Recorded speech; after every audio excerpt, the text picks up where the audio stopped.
Yesus Abba nageenya naaf kenne abdii jireenya jaalala hundumaa mootee maaddii kee suuraa na gootee Yesus Abba nageenya naaf kenne abdii jireenya jaalala hundumaa mootee maaddii kee suuraa na gootee.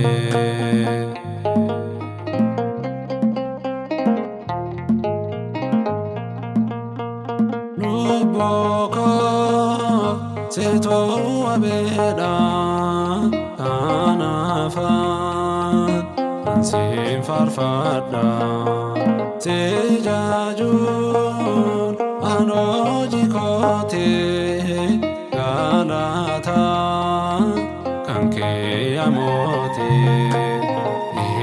Yesus Abba nageenya naaf kenne abdii jireenya jaalala hundumaa mootee maaddii kee suuraa na gootee.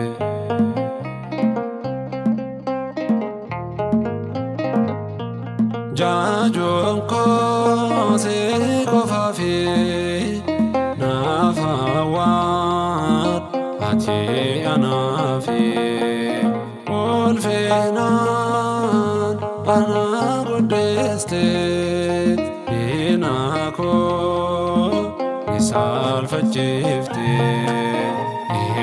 Yesus Abba nageenya naaf kenne abdii jireenya jaalala hundumaa mootee maaddii kee suuraa na gootee.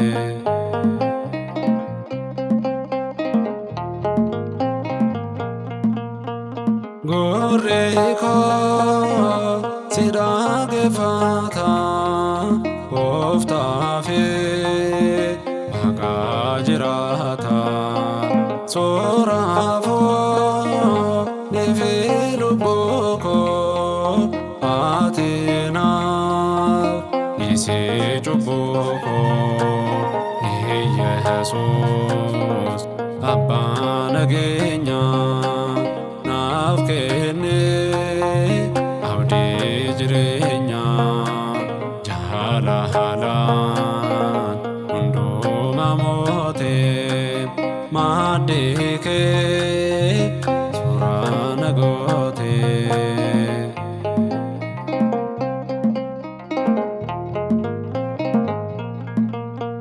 El Shaddai ati Gooftaa guddaa jiraata kan yeroo hundaa sin faarsa ani yoomiyyuu sin gaanu lukkuun isiyyuu